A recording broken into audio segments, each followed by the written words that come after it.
Vamos abrir a palavra de Deus, João capítulo de número 14. Não se turbe o vosso coração, crede em Deus, crede também em mim. Na casa de meu pai há muitas moradas. Se assim não fora, eu vos teria dito, pois vou preparar-vos lugar. E quando eu for e vos preparar lugar, voltarei. Grife aí, voltarei e vos receberei para mim mesmo, para que onde eu estou, estejais vós também. Grife aí. Então ele disse: e quando eu for e vos preparar lugar, voltarei e vos receberei para mim mesmo, para que onde eu estou, estejais vós também. Amém? Põe a mão sobre a Bíblia e diga: Pai, essa é a tua palavra, fala ao meu coração e me ensina a tua palavra, em nome de Jesus. Pode sentar. Irmãos, quando a gente fala sobre a vinda do Senhor, a volta do Senhor Jesus, ela é exclamada em vários textos da Bíblia. Vários textos da Bíblia mostram que Jesus virá. Ele foi preparar, não que ele não pudesse já ter feito isso antes, mas a verdade é que se cumpre nesse período que Jesus subiu, tá? Se cumpre aquilo que está em Romanos 11, 25, que diz que o Senhor em parte endureceu o coração de Israel para trazer a plenitude aos gentios, que é a igreja. Amém? Então, Jesus ele foi, mas ele nos deixou esperançados que voltaria. E aí, nós temos que entender a volta de Jesus. Gente, a volta de Jesus, ela foi anunciada não somente aqui em João 14, de 1 a 3, mas ela foi anunciada em vários outros textos. Por exemplo, abra aí a sua Bíblia em 1 João, primeira epístola de João, capítulo 3. Primeira epístola de João, já perto do Apocalipse, capítulo 3, versículo 2. Vamos ler o 1 e o 2, que diz: vede que imenso amor nos tem concedido o Pai, a ponto de sermos tratados como filhos de Deus, e em realidade somos filhos de Deus. Por esse motivo, o mundo não nos conhece, porquanto não conheceu a Ele mesmo. Amados, agora somos filhos de Deus, e ainda não se manifestou o que havemos de ser. Todavia, sabemos que quando Ele se manifestar, seremos semelhantes a Ele, pois o veremos como Ele é. E todo o que tem nele essa plena confiança, purifica a si mesmo, assim como Ele é puro. Amém? Então, nós aprendemos aqui no texto que nós vamos receber, vamos ser como Ele. Vamos ter um corpo de glória, um corpo glorificado, amém? E é importante a gente perceber que isso vai acontecer quando Jesus vier arrebatar a igreja. Será uma manifestação gloriosa. E Filipe, na carta de Paulo aos Filipenses, Paulo fala aos Filipenses sobre isso. Veja aí, Filipenses 3, 21. Vamos ler do 18 em diante, que diz assim, ó: porquanto, como já vos adverti repetidas vezes, e agora repito com lágrimas nos olhos, que há muitos que vivem como inimigos da cruz de Cristo. Quem são os inimigos da cruz de Cristo, você sabe? A Bíblia diz que todo aquele que é amigo do mundo é inimigo de Deus. Nós temos que escolher quem é o nosso amigo, se é Deus ou o mundo. Se a gente não tiver um parâmetro disso, a gente vai estar declarando para Deus que somos inimigos dele, porque amamos o mundo e não a Deus. Rejeitamos a Deus por causa do mundo. Então nós temos que ter esse cuidado. Veja, o fim dessas pessoas, verso 19, é a perdição. O Deus deles é o estômago, e o orgulho que eles ostentam fundamenta-se no que é vergonhoso. Eles se preocupam apenas com o que é terreno. Gente, a gente fala muito à igreja sobre a vinda de Jesus, e fala muito às pessoas para se desligarem das coisas terrenas e se ligarem às coisas espirituais, sim ou não? Mas Você nota que as pessoas estão muito ligadas, preste bem atenção, às coisas espirituais ou às coisas terrenas? Terrenas. E por quê? Diante de tão grande revelação que foi Jesus na cruz do Calvário, as pessoas deveriam estar ligadas a Deus por intermédio de Cristo. Mas em vez delas se ligarem a Deus por intermédio de Jesus Cristo, do testemunho do Calvário, daquilo que foi expresso lá, a Bíblia diz que Deus amou o mundo de tal maneira que deu o seu Filho unigênito para todo aquele que crê, não pereça, mas tenha a vida eterna. Então todo aquele que nele crê não vai perecer. Mas aqui no verso 19 diz que o final dessas pessoas, que são inimigas da cruz, que amam ao mundo e não amam a Deus, o fim dessas pessoas é a perdição. O Deus deles é o estômago, e o orgulho que eles ostentam fundamenta-se no que é vergonhoso. Eles se preocupam apenas com o que é terreno. 20. No entanto, a nossa cidadania é dos céus. Quem crê diz amém.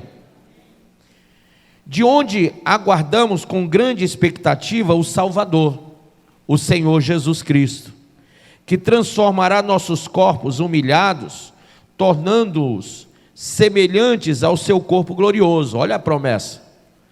Pelo poder que o capacita a colocar tudo o que existe debaixo do seu pleno domínio. Então ele já prometeu aqui transformar nossos corpos humilhados, semelhantes ao seu corpo glorioso. Então, isso é uma promessa. Na vinda de Jesus, a igreja será levada, transladada aos céus, e nas nuvens mesmo receberá o corpo glorificado. Amém? Ora, qual é o efeito dentro de você dessa revelação? Qual é o efeito da esperança da volta de Jesus? Será que existe um efeito? Será que isso causa um efeito na sua vida cristã? Deveria estar causando. Se não causa, é porque você está morto espiritualmente. Porque a revelação de Cristo, a revelação da vinda de Jesus, tem que causar alguns efeitos. Tá? Você não pode dizer, não, eu creio. Quem crê que Jesus está vindo arrebatar a igreja? Pronto, você diz que crê, mas o efeito é zero. Você não muda, você não se transforma naquilo que Deus quer. Você não avança no alvo que é Cristo, você fica ali estagnado, ou então recuando. Gente, qual é o efeito do anúncio que Jesus vem? Mateus 25 diz assim: à meia-noite ouviu-se o grito, aí vem o noivo. E aquelas 10 virgens que estavam dormindo, resolveram se levantar, as 10. E olha só, quem tinha lâmpada e quem tinha azeite, pegou a lâmpada e o azeite. Quem não tinha, tinha só a lâmpada, mas não tinha um azeite, foi atrás de comprar. Então, naquela hora do aviso, todos, tanto as prudentes como as imprudentes, elas resolveram se levantar e correr atrás de fazer o que tinha que ser feito. Amém? Então você está ouvindo o grito? Você está ouvindo a revelação? Você está ouvindo a palavra? Você está ouvindo o aviso? Gente, nós estamos vivendo aí provavelmente a revelação de Ezequiel 38 e 39.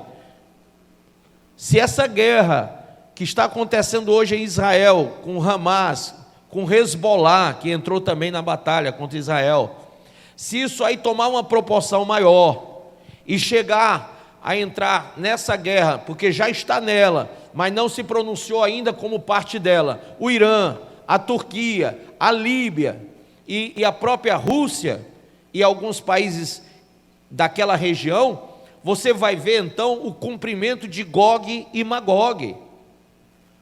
Um líder, cuja Bíblia chama de Gog, reunirá as nações de Magog. Quem é Magog? Era um neto de Noé, descendência de Jafé, então ele era um jafenita, e Magog, ele originou povos, nações, e esses povos, nações, são aquela região toda ali, de Irã, de Turquia, de Líbia, de Rússia, entendeu? Toda aquela região é terra de Magog. Então, aquele povo lá está ligado, muito ligado ao Irã? Tá. Eles têm acordos? Tem. Eles estão ligados em tudo que está acontecendo. Por exemplo, hoje, você talvez não esteja acompanhando, mas o Hezbollah resolveu atacar Israel pelas Campinas de Golã, enquanto o Hamas está atacando ali, naquele lugar, lá na cidade de... Oh, Jesus, saiu o nome agora. Gaza, obrigado, querido. Enquanto o ataque está acontecendo em Gaza, tá? E também em toda aquela região de Gaza, o Hezbollah resolveu atacar por outro lado ali, nas colinas de Golã. E para quem não sabe, o Irã quer as Campinas de Golã faz tempo, porque eles dizem que aquelas campinas são deles. Só que aquelas campinas são estratégicas para Israel e também para o Irã. E aí o Irã está em conchavo político, econômico e bélico com a Rússia. Nessa briga aí entre Rússia e Ucrânia, o Irã está do lado da Rússia. Vocês sabem disso, né? E aí imagine você que se o Irã, interessado nas Campinas de Golã, entrar na batalha, a Rússia vai entrar, a Líbia vai entrar, a Turquia vai entrar contra Israel. E essas nações são nações da terra de Magog. Então, se você ler o capítulo 38 e 39 do profeta Ezequiel, você vai ouvir falar da guerra que antecede a vinda de Jesus, que acontece no período da vinda de Jesus. Inclusive, o tratado, o acordo de paz que o anticristo vai traçar no mundo de 7 anos, está ligado a todos esses ataques contra Israel. Vocês estão entendendo?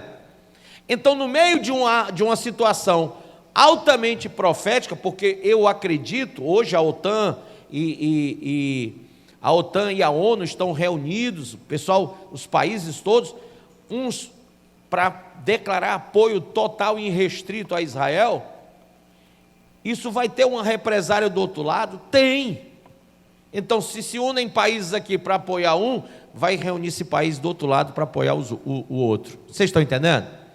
E essa guerra, ela é profética. Essa guerra, ela vai originar o acordo de paz. E você está vendo isso? O que é que você está fazendo com isso? O que é que causa? Em mim causa medo, em mim causa temor, em mim causa tanta coisa, porque eu não quero ficar aqui no dia do arrebatamento. Eu quero subir. Mas tem muita gente que não causa nada. Não, tá certo. Pois é, eu nem entendo disso. Mas amanhã eu vou para o mercantil fazer minhas compras. Não tem nada a ver, desconectado de tudo. Entendeu? Amanhã eu vou levar meu filho para o colégio. Amanhã eu tenho que fazer isso e aquilo outro. Você está tão agarrado, tão preocupado com as coisas da terra, que você não está ligado com as coisas espirituais. Quem está entendendo? Por isso que a Bíblia diz aqui, volte aí no versículo de número 19. O fim dessas pessoas é a perdição, o Deus deles é o estômago, fundamenta-se no que é o quê? Vergonhoso.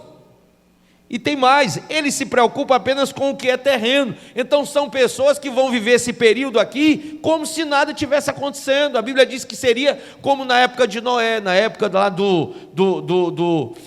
de Sodoma e de Gomorra, que estava todo mundo se casando, dando em casamento, todo mundo fazendo tudo normal, trabalhando, e aí veio o dilúvio. As pessoas estão vivenciando a mesma situação, um período sodômico, um período onde está vindo o juízo de Deus a qualquer momento, e elas continuam a vidinha de qualquer jeito, do mesmo jeito de antes, sem alterações, sem mudanças, sem variações, simplesmente focado em coisas terrenas. Qual é a sua maior preocupação hoje? Será que é o arrebatamento ou o que você tem a pagar esse mês? Pagamentos, né? As pessoas estão tão agarradas em coisas da terra que a mente delas só gira em torno dessas coisas. Esqueceram ou estão esquecendo que se o arrebatamento vier e você, mas eu estou construindo um patrimônio, o anticristo vai tomar tudo. nada vai ser de ninguém. Olha só, a moeda no ano que vem vai mudar, já está anunciado. Não vai ter mais papel moeda nem cartão de crédito. Vai ser igual o Pix, né? o Drex. Você imagina que isso é um passinho já para essa tecnologia que já está em várias nações, que é colocando chip nas pessoas para que elas compram, vendam, se empreguem, montem empresa, mas tudo através de uma documentação chipada. Tem um vídeo de um grande estadista e cientista que ele diz que até 2030 o mundo todo está chipado. Na época que era presidente, aquele, como que chama, meu Deus? Barack Obama, ele declarou que o projeto maior do governo Barack Obama era chipar todos os americanos. Isso agora com Joe Biden está em pauta, chipar todo mundo. Então imagine você que o mundo está caminhando para a marca da besta. Queiram ou não queiram, isso está acontecendo. E aí, irmão, qual é a sua maior preocupação? Você está tão preocupado com as coisas terrenas que não está se ligando no mundo espiritual, no que está acontecendo. A Bíblia está acontecendo na sua cara. A Bíblia está, sabe, as revelações estão acontecendo, as profecias estão acontecendo, e você está lá, tudo normal. Olha só, verso 20 diz: no entanto, a nossa cidadania é dos céus, de onde aguardamos com grande expectativa o Salvador, o Senhor Jesus Cristo. Você aguarda Ele mesmo? Se você está aguardando Ele de verdade, então você tem que produzir algo que agrade a Deus. Você está agradando a Deus ou a si mesmo? Quem é o teu Deus? É o teu estômago? Você está agarrado com o céu ou com a terra?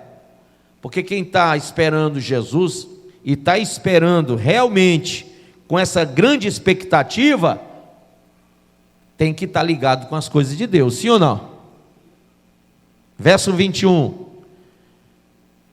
que transformará nossos corpos humilhados, ou seja, envelhecidos, ao seu corpo glorioso, pelo poder que o capacita a colocar tudo o que existe debaixo do céu em seu pleno domínio. Então isso está acontecendo. Gente, se o aviso traz efeito para mim, então veja quais são os efeitos. Veja quais são os efeitos. Olha só, eu estava conversando hoje com alguém do ministério, da obra, e alguém disse assim, eu perguntei, cadê fulaninha? Uma moça. Aí disse, não, ela não está vindo aos cultos frequentemente, mais não. Eu disse, por quê? Não, porque arrumou um namorado. Ah, e o namorado não é crente. Não, não é cristão. Gente, isso é hora de você, mocinha, arrumar um namorado não crente? Fala sério. Abra aí em 1 Coríntios, por favor. Aliás, 2 Coríntios, capítulo 6. 2 Coríntios, capítulo 6. Verso 14. Não vos ponhais em julgo desigual com os incrédulos, porquanto que sociedade pode haver entre a justiça e a iniquidade, ou que comunhão da luz com as trevas?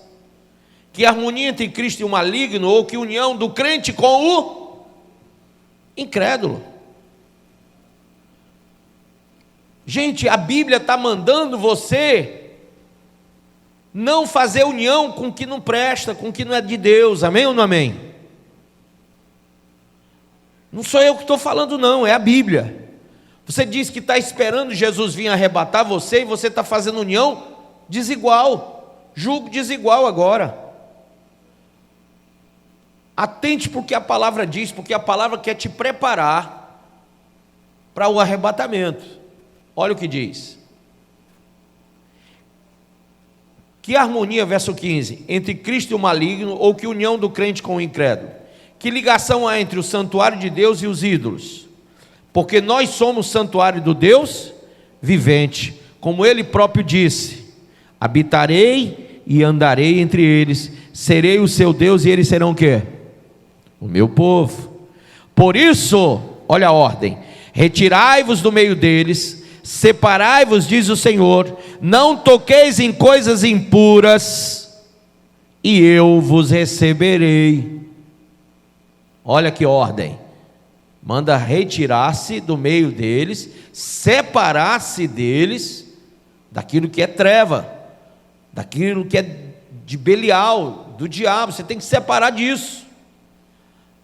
E olha só o que diz: serei o vosso pai, vós sereis para mim filhos e filhas, diz o Senhor Todo-Poderoso. Tendo, pois, ó amados, tais promessas, purifiquemo-nos de toda a impureza, tanto da carne como do Espírito, aperfeiçoando a nossa santidade no temor de Deus. Eu estou dizendo para você que não é hora de brincar, não é hora de ficar brincando de ser crente. Você tem que ouvir o que a palavra diz. A Bíblia diz assim: ouça o que o Espírito diz às igrejas, lá nas cartas do Apocalipse. Sempre o Espírito Santo vai tentar te convencer que a palavra de Deus, ela tem que trazer efeito dentro de você. Então, quando eu falo da vinda de Jesus, quando eu falo do arrebatamento da igreja, qual é o efeito que isso causa? Numa pessoa que resolve, numa época dessa, numa situação profética dessa, arrumar um namorado ímpio. Vamos combinar, gente. A palavra para isso qual é? Vamos lá, pensa aí, bota o plique e o ploque. Qual é a palavra para isso? Começa com B. Foi em cima. Burrice. Como é que eu sei? Como é que a palavra está me avisando? O Espírito está falando, o pastor está ensinando, e eu vou e faço o contrário. Mas tem gente que diz assim: não, bispo, mas entenda, eu estou me unindo a essa pessoa que não é crente, eu estou me unindo a essa pessoa que não quer saber de nada de ser cristão, mas eu creio que essa pessoa vai se converter, eu creio. Espera aí, se funcionasse assim, a palavra não diria para você não se unir, não fazer julgo desigual. Aí você diz assim: bispo, ore para Deus abençoar. Olha que contrassenso, como é que você quer que Deus abençoe uma coisa que você está fazendo contrária à palavra dele? Ainda hoje chegou uma pessoa para mim de manhã, na EBD, e disse assim: bispo, meu companheiro não é crente, eu sou junto com ele, mas não é crente, e eu quero casar. Eu disse: então vamos aqui para o texto, diz que não pode se unir crente com incrédulo, ele tem que se converter primeiro, né? É, né? Eu digo: é. Mas Deus abençoa, né, bispo, porque eu quero sair do pecado. Não, então você entrou na porta errada, aqui é Cristo salva, né? Cristo mata. Como que você vai pedir para eu fazer seu casamento para consertar a sua vida? Que é isso? Eu não sou nem mecânico. Não, você entrou na casa do oleiro. A casa do oleiro é para quebrar o vaso e fazer um vaso novo, amém? Não é para fazer aqui reparozinho, não é para fazer aqui negócio de gambiarra, não. Aqui o vaso tem que entrar e ser o quê? Quebrado. Depois que ele é quebrado, amassado, ele é feito conforme a vontade do oleiro, está lá em Jeremias 18. Não, mas eu quero que o oleiro faça do jeito que eu quero. Ele não vai fazer, muito menos eu. Sabe por quê? Porque eu não sou louco de ir contra a vontade de Deus. Aí você diz: puxa, então vou arrumar um pastor que faça, assim bem revoltado. Aí eu vou dizer: pois vai para o diabo que te carrega então.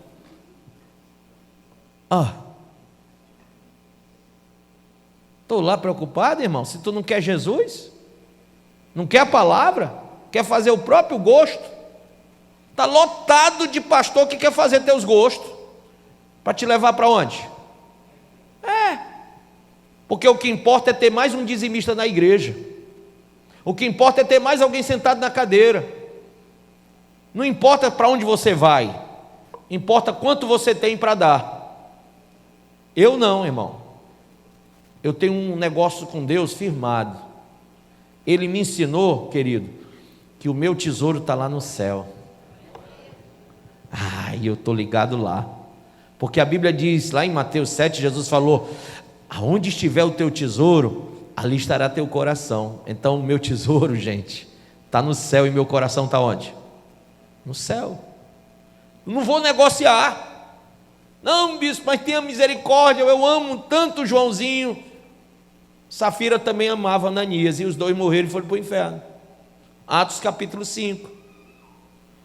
Que adianta você ganhar o mundo e perder sua alma? Quem me entende? Me entende mesmo? Bispo, pelo amor de Deus, o senhor diz assim: vai para o diabo que te carregue. Leia as cartas de Paulo. Quando aquele rapaz pegou a mulher do pai dele, Paulo disse assim: já prolato a sentença dele, dizendo que ele seja entregue a Satanás. Está na Bíblia. Apóstolo Paulo. O cara está indo contra a palavra. O apóstolo Paulo repreendeu e exortou e condenou. Por quê? Isso é sã doutrina. Amém? Mas nesse evangelho do mimimi, da facilidade, do hedonismo, as pessoas estão ignorando a sã doutrina, estão se unindo, fazendo julgo desigual com o infiel, estão se unindo às coisas de Belial, do diabo, do mundo, querem viver o mundo e trazer o mundo para dentro da igreja. Isso não funciona.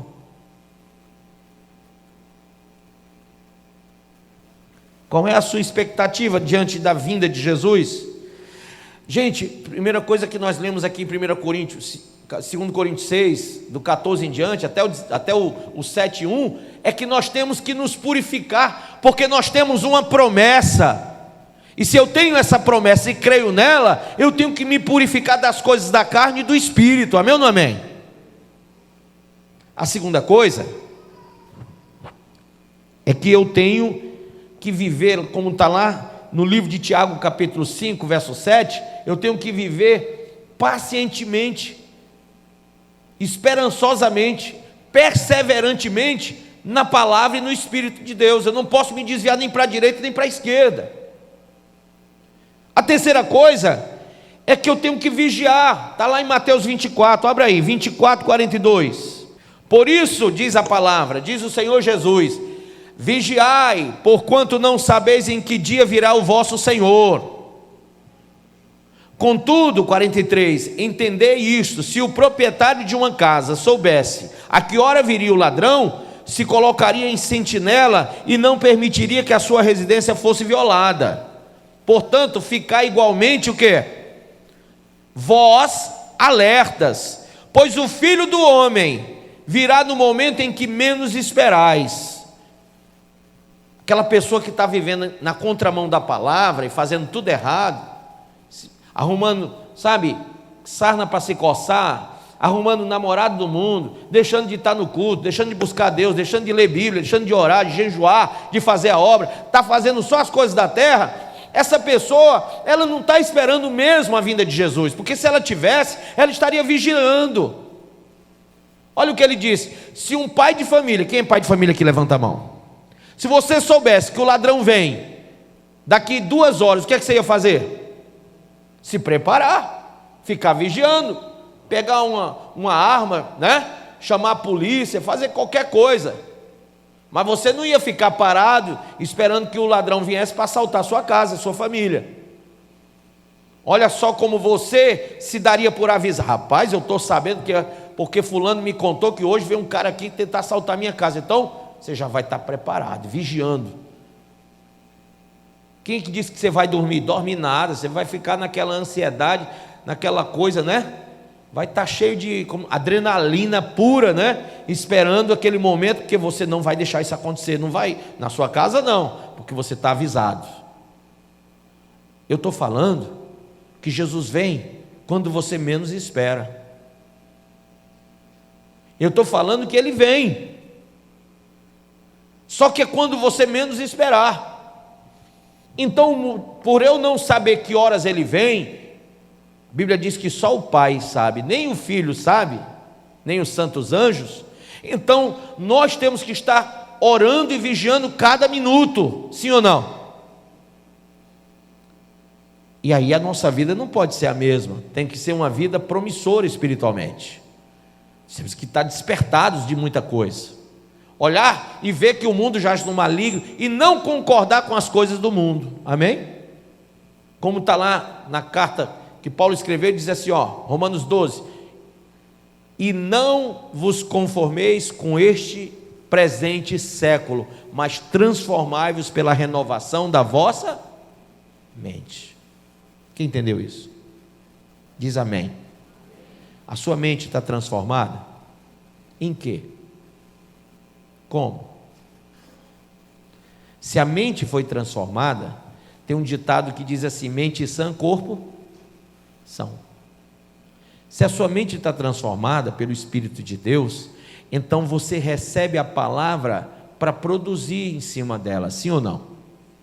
Ela produz santidade, ela produz purificação, ela produz pureza, ela produz vigilância, ela produz ousadia, ela produz tudo aquilo que é necessário para você ser um cristão verdadeiro, amém? Abra aí em 1 Tessalonicenses, por favor, no capítulo de número 4, quem aguarda se fundamenta em uma vida diferente. Os crentes que aguardam o Senhor devem viver de acordo com a revelação da palavra e do Espírito Santo, numa fé transformadora, amém ou não amém? Então vamos lá, olha o que diz aqui em 1 Tessalonicenses 4, verso 16, porquanto o Senhor mesmo, dada a sua palavra de ordem, ouvida a voz do arcanjo e ressoada a trombeta de Deus, descerá da onde? Dos céus. Por quê? Vamos lá, são 3 céus. Quando diz que vai descer dos céus, é porque existe o terceiro céu, que é onde Deus habita, o segundo céu, que é o lugar que você chama de espaço sideral, né? Onde estão os planetas, a galáxia, e existe o terceiro céu, que é essa coisa que a gente vê, que tem nuvem, que tem estrela, tá? Essa coisa que a gente pode ver com os olhos, essa parte aí que a gente vê com os olhos, é o segundo céu, aliás, o terceiro céu, de cima para baixo, de baixo para cima, o terceiro céu onde Deus habita. Salvo engano, Oranos, Mesoranos e Exoranos, tá? 3 céus. A Bíblia diz que ele vai descer dos céus, do terceiro até o primeiro, para arrebatar a igreja. Mas a Bíblia aqui não diz que ele vai pisar na terra, ela diz que nós vamos subir até os ares. Veja aí, descerá dos céus, e os mortos em Cristo ressuscitarão primeiro, amém? Então meu pai, ele já faleceu, morreu em Cristo Jesus, estava lá firmado com Jesus, e ele foi para o paraíso, mas o corpo dele ficou aonde? Debaixo da terra. E nesse dia ele vai ser ressuscitado e vai voltar para o corpo ressuscitado e vai subir até as nuvens, amém? O corpo dele vai ser ressuscitado. Mas bispo, precisa disso tudo se ele já está lá no paraíso? Ô irmão, Deus quer fazer, deixa ele fazer, uai. Não prometeu? Não prometeu? Então ele vai cumprir. É assim que ele quer. Ele quer dar primazia a quem morreu primeiro, a quem já está lá com ele, lá no paraíso, mas o corpo ficou aqui na terra. Ele prometeu uma transformação em um corpo de glória. E quem está lá no paraíso agora, é aquela pessoa espiritual, mas aquele corpo está aqui. Ele prometeu um corpo palpável, amém? Eu não sei se você entendeu, mas não vai ser aqueles espíritos andando um, passando pelo outro, tipo fantasminha, tipo Gasparzinho, que atravessa a parede, não, gente. Pegue em você, pegue. Assim, fisicamente você não consegue se sentir? Pois assim será o outro corpo, só que é um corpo incorruptível, é um corpo eterno, é um corpo que não vai se deteriorar, envelhecer. E essa mente que nós temos, que se corrompe, não vai mais estar em nós. Nós vamos ter uma mente chamada mente de Cristo. Ou seja, vamos ser santos como Ele é santo. Quem entendeu isso? Então veja. Aqui diz assim, ó: depois nós, os vivos, 17, os que ficarmos, seremos arrebatados juntamente com eles. Os mortos que já foram, que ressuscitaram e subiram para os ares. Aí nós que estamos vivos, vamos também subir depois deles, juntamente com eles. Entre nuvens, está vendo aí nuvens? Entre nuvens, e as nuvens estão daqui para cima, primeiro céu, de cima para baixo, terceiro, mas daqui para cima é o primeiro céu, tá? E aí, a transformação vai ser nas nuvens, é como ele está dizendo, olha só: e os que ficarmos seremos arrebatados juntamente com eles entre nuvens, para o encontro do Senhor. Aonde?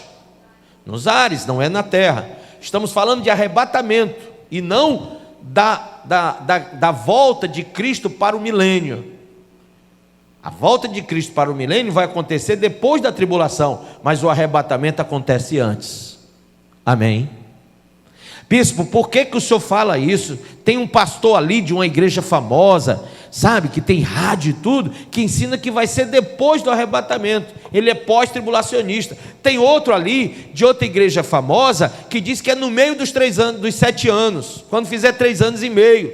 Por que o senhor fala que é antes? Irmão, eu vou por aquilo que a teologia me mostra, e eu creio. Deus mudou? Deus muda? Ora, eu mudo, você não muda também? Porque nós somos imperfeitos, concorda? Então a gente tem que mudar, né? A própria transformação do Espírito Santo é para a gente mudar, porque nós somos pecadores. Quem concorda comigo? Tá? Então veja, mas Deus não tem pecado. Deus é o quê? Perfeito. Estão querendo mudar a palavra dele, mas a palavra dele também é o quê? Perfeita. Então imagine vocês que Deus não muda. E o motivo que Deus não muda nos traz uma revelação sobre o arrebatamento. É exatamente isso. Quem lembra quando a Bíblia diz que será como na época de Sodoma e Gomorra? Lembra? Você lembra disso? Então preste atenção. O que aconteceu em Sodoma e Gomorra, lá no Gênesis? Abraão, patriarca Abraão, ele começou a orar por Ló e pela família de Ló, que estava dentro das cidades de Sodoma e Gomorra. E aí ele orou e disse: Senhor, o Senhor destruiria o justo com o injusto? Longe de ti, meu Senhor, fazer tal coisa. Porque Abraão conhecia Deus, foi chamado de amigo de Deus, amém ou não amém? E Abraão, sabendo quem era o Senhor, ele sabia que Deus jamais iria jogar a ira dele sobre o justo, somente sobre o injusto.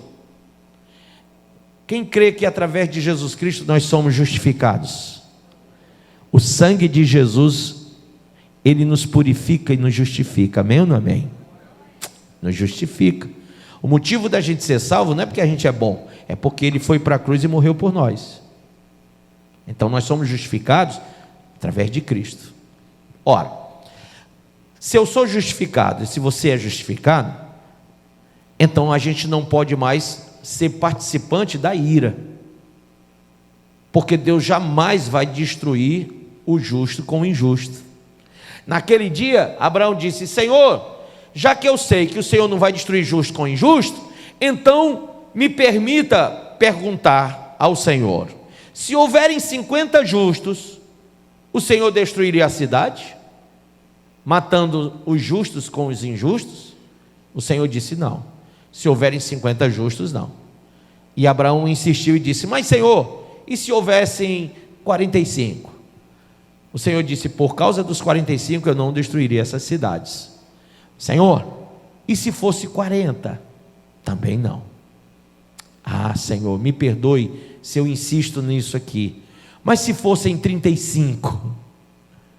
E o Senhor disse com muita paciência: por 35 eu também não destruiria a cidade.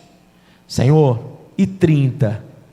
E Deus, ainda na sua benevolência, Ele disse: por 30 também não. Ah, Senhor, me perdoe se o teu servo fala mais uma vez.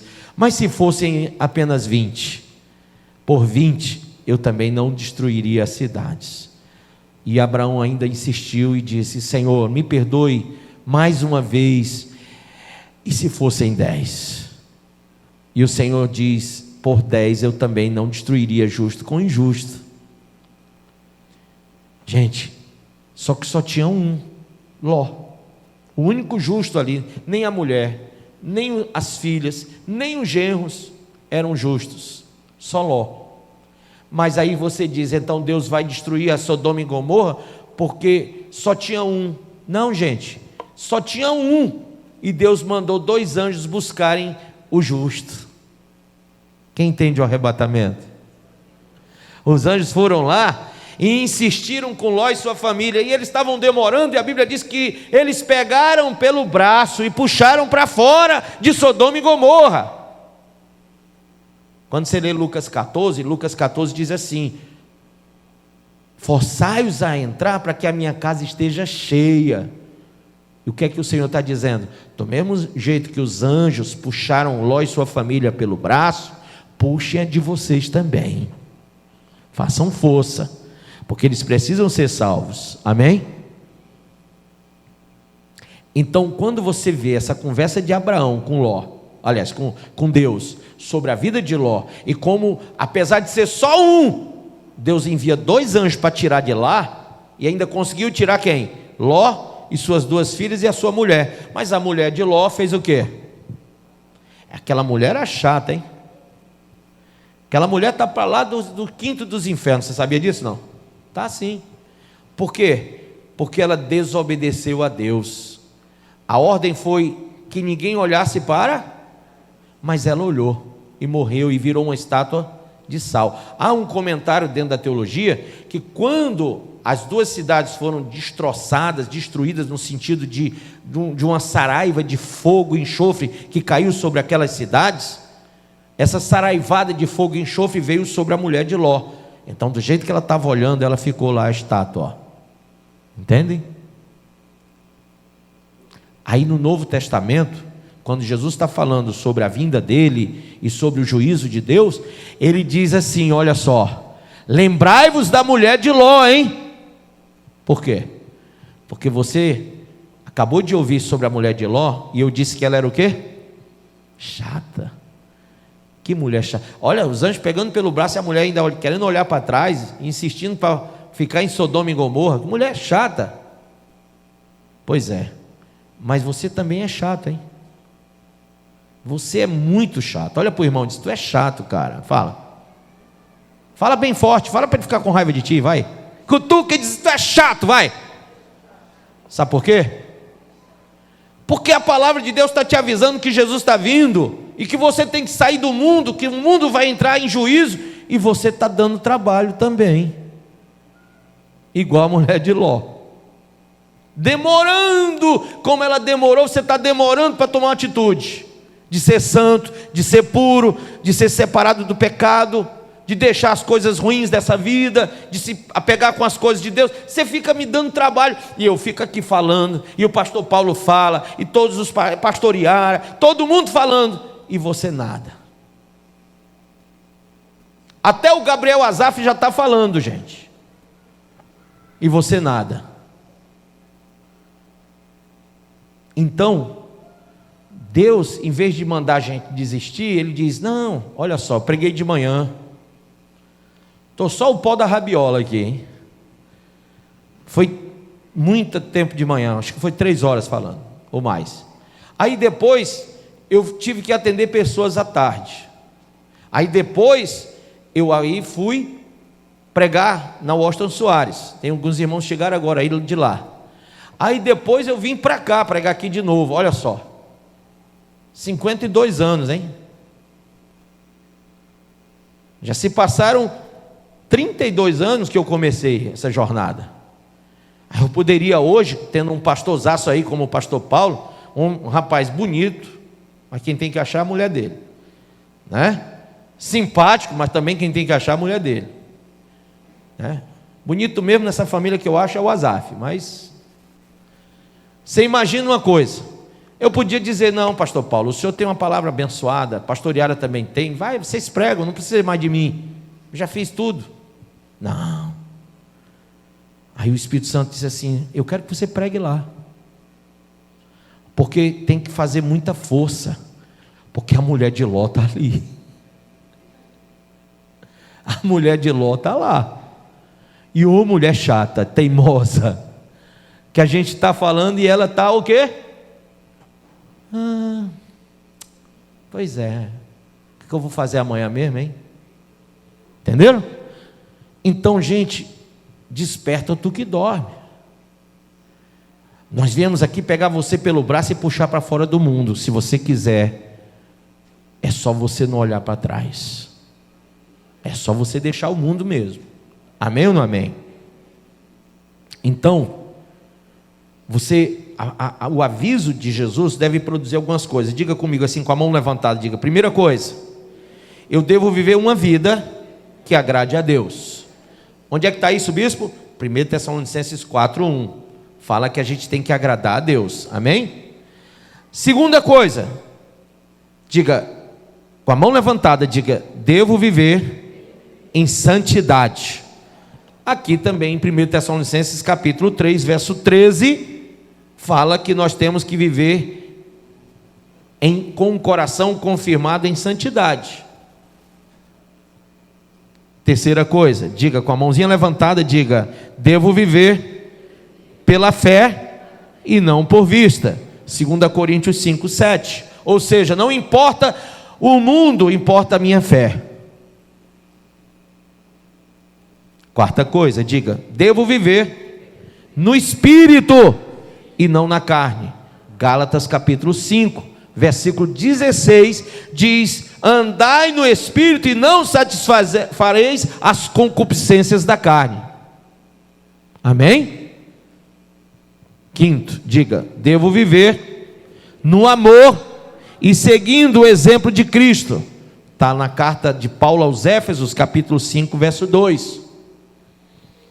Sexta coisa, digo: devo viver na luz e não nas trevas. 1 Tessalonicenses capítulo 5, do 1 até o finalzinho lá, do 5, vamos botar aqui até o 11, fala que você tem que viver na luz e não nas trevas. E viver na luz não é ficar debaixo de uma lâmpada, não. Viver na luz é viver segundo a palavra de Deus, que é lâmpada para os nossos pés e luz para o nosso caminho. Salmo 119, amém? Agora, você não lê Bíblia, não ora, não se consagra, não faz obra de Deus, e ainda tem aquela perspectiva de vida que só vai uma vez na semana no culto. E aí?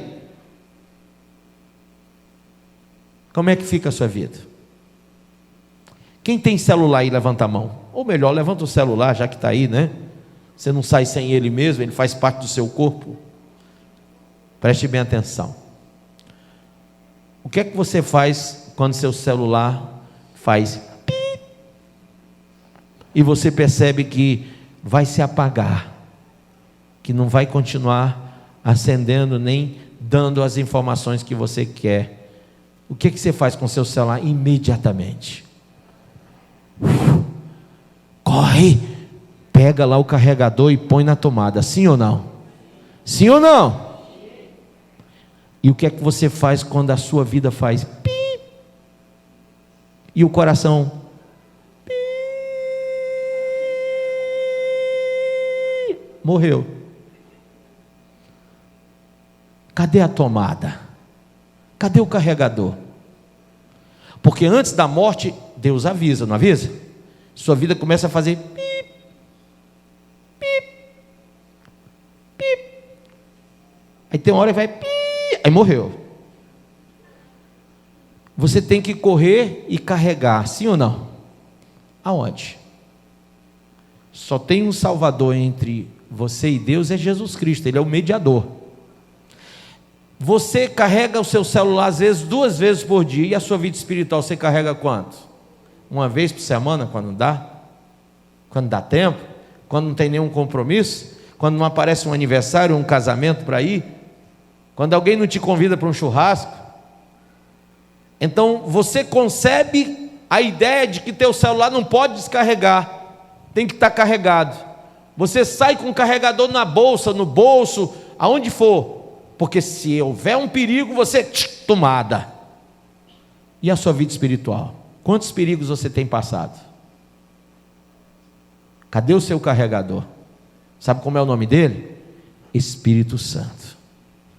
Mas se você não vem aos cultos, se você não ora, não lê Bíblia, não faz a obra, você vive descarregado. E a situação de morte, ela não bate assim na porta. Você só ouve uns avisozinhos. Sabe quando é? Ai, hoje me deu uma dor aqui no peito. Ai, que dorzinha é essa na barriga? Caramba, eu estou com dor nas costas. Hoje a minha perna inchou. Tua circulação vai mal, teu coração está dando aviso, hein? Ah, o que será? Pois é. O que você fez aí para resolver esse problema? Essa é a questão. A gente está muito desligado das coisas espirituais e muito agarrado nas coisas terrenas. É isso que é o problema. Quem entendeu? Levanta a mão. Ah, irmãos, eu quero só concluir isso aqui, porque se não concluir eu não vou dormir hoje. Falta só uma. Diga, levante a mão e diga: eu devo viver com sabedoria. Amém? Filipenses 1:10 fala sobre isso, viver com sabedoria. Qual é a sabedoria? Está lá em Mateus 24, 45, 46. Diz que nós temos que receber o alimento desse tempo. E o alimento desse tempo é o que eu trouxe hoje para vocês, e que eu tenho trazido todos os cultos, falando que Jesus vem buscar a igreja, preparando você para a vinda dele. Agora, quem tem ouvidos tem que dar ouvidos mesmo, e se preparar. Hoje, mais de 70 crianças foram mortas, lá nessa guerra entre Israel e o Hamas. Eu recebi um vídeo com crianças de 2, 3 anos dentro de gaiolas de cachorro, aprisionadas pelo Hamas e pelo Hezbollah, crianças israelenses. Imagina isso? Foram mais de 1.000 mortos até às 5:30 da tarde. Israel prometeu um contra-ataque como nunca antes. O Hezbollah atacou como nunca antes. Sabe, em 1973, 2 anos depois que eu nasci, no dia do Yom Kippur, houve um ataque a Israel, quase acabou com Israel. E hoje, aliás ontem, eles estavam exatamente comemorando o Yom Kippur. E houve um outro ataque no dia do Yom Kippur. Já faziam 50 anos ontem do último ataque, daquele nível, né? Que foi, porque foram mais de 5.000 mísseis só ontem, fora os que já foram lançados depois disso. Foi tanto míssil que não deu para segurar. O sistema de defesa de Israel, que é muito conhecido, não conseguiu segurar tanto míssil, e atingiram várias partes. Isso quer dizer, e o presidente, o primeiro-ministro de Israel, o Netanyahu, Benjamin Netanyahu, disse que essa guerra vai demorar, porque Israel vai responder como nunca respondeu antes um ataque. Então imagine que isso vai envolver outras nações, não vai? Vai sim. E aí? Gog e Magog. E aí, bispo? Jesus pode vir agora, hoje. Isso não te causa temor, não? Em mim causa. Isso me faz nem querer saber de pecar, de querer correr para o braço do Pai e dizer: Pai, eu errei, eu sou pródigo, eu estava distante, fazendo tudo errado, mas eu voltei para a tua casa hoje, e eu quero viver na tua casa para todo sempre. Quem hoje entendeu tudo isso e diz: eu tenho realmente medo de ficar, eu tenho temor no coração, eu não vou mais ficar na prática do erro, do pecado, eu quero servir Jesus mesmo. Então, por favor, ainda que isso represente, e representa mesmo, deixar essa vidinha mais ou menos, hoje você vai ter que viver para Cristo, por Cristo e em Cristo. A partir de hoje, leve a sério, muito sério, porque senão você vai ficar, e não vai ser legal não. Quem ficar vai ficar na mão do anticristo, e a ira de Deus vai vir sobre o planeta. Eu queria terminar, você de pé, olhe bem para mim, aqui na carta de Paulo aos Tessalônicos, capítulo 5, versículo de número 9, diz assim: porque Deus não nos destinou para a ira, mas para alcançar a salvação, mediante nosso Senhor Jesus Cristo. Deus não nos destinou para a tribulação, mas para a salvação. E aqui em Apocalipse capítulo 3, João revelou à igreja de Filadélfia, no versículo 10, dizendo: porque guardastes a palavra da minha perseverança, também eu te guardarei da hora, olha só, da hora da provação que há de vir sobre o mundo inteiro, para experimentar os que habitam sobre a terra. Então está vindo uma tribulação, uma provação sobre o mundo inteiro. Mas ele disse assim, ó: porque guardastes a palavra da minha perseverança, olha só, também eu te guardarei. Porque você guardou a palavra, foi viver a palavra, foi servir a Deus de verdade, largou o pecado, então eu também te guardarei. Ele não diz na hora, ele diz da hora. Sabe qual é a diferença da hora para na hora? É que se fosse na hora, seria durante a tribulação, mas ele falou da hora, que ainda vai acontecer. Então ele vai nos livrar antes que aconteça. Por isso eu sou pré-tribulacionista, e você também é. Por isso eu creio que ele vai arrebatar a igreja antes da tribulação, porque é da hora e não na hora. Quem entendeu? Tome a sua atitude. Quem quer ser guardado da hora da tribulação, tem que viver fielmente, fazendo a vontade do Senhor. Vem aqui na frente, se você quer tomar essa decisão hoje. Eu quero orar pela sua vida, venha. Quando você ouviu essa palavra, você deve mensurar quanto custa ser um cristão. Se a gente falar em falsas doutrinas e heresias, eles estão sempre precificando, né, as coisas de Deus, porque são vendilhões do templo. Mas aqueles que pregam a palavra do reino, a palavra eterna e a palavra do evangelho, não precificam com as coisas materiais, mas eles sabem muito bem o valor de ser um cristão.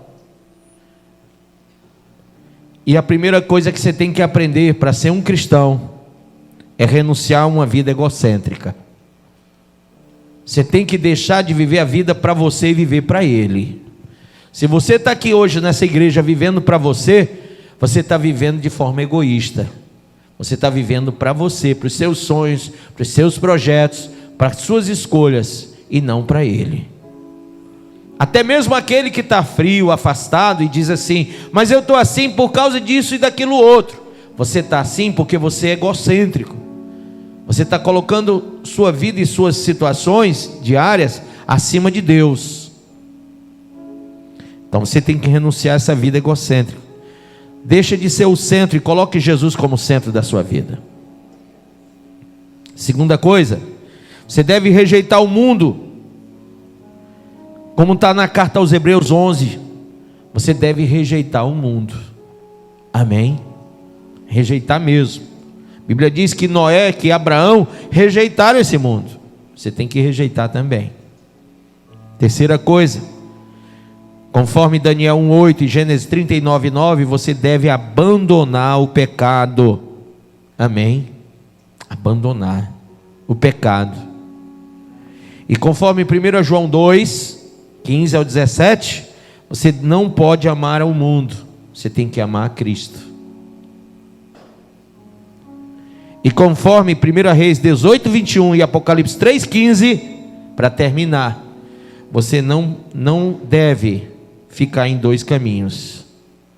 Você não pode, não deve ficar entre dois caminhos. Se você está entre servir ou não, entre ser fiel ou não, você está errado. Você precisa escolher qual caminho, se é Cristo ou é o seu próprio caminho. Jesus disse: eu sou o caminho, ninguém vem ao Pai se não for por mim. Quem hoje ainda está aí atrás, com o coração cheio de coisa ruim, mágoa, raiva, ódio, rancor, tristeza, angústia, depressão, frieza, indiferença, você deve sair do seu lugar e vir também, porque Ele é o caminho, a verdade e a vida, porque ninguém vem ao Pai se não for através dEle. E hoje você está ouvindo aqui na palavra que só há uma forma de ser salvo. Então vem, não fica aí atrás esperando que algo aconteça, não. Você tem que tomar sua atitude. Ele disse: eis que estou à porta e bato, quem abrir a porta eu entrarei, cearei com ele e ele comigo. Então só há comunhão com Deus quando você toma a atitude de servi-lo de verdade. Jesus está falando com você ainda há esperança, porque você está vivo. Enquanto há vida há esperança, mas quem te garante que amanhã você está vivo? Ou quem te garante que Ele não vem essa noite? Ou quem te garante qualquer coisa 100%? Ninguém. Mas eu posso te falar pela palavra de Deus, que todo aquele que confessa o Senhor Jesus com a sua boca e crê no seu coração será salvo. Então hoje você deve confessar com a boca e com o coração, para servi-lo fielmente. Tem mais alguém? Se tem, vem, porque Jesus está te chamando essa noite. Amém, Jesus.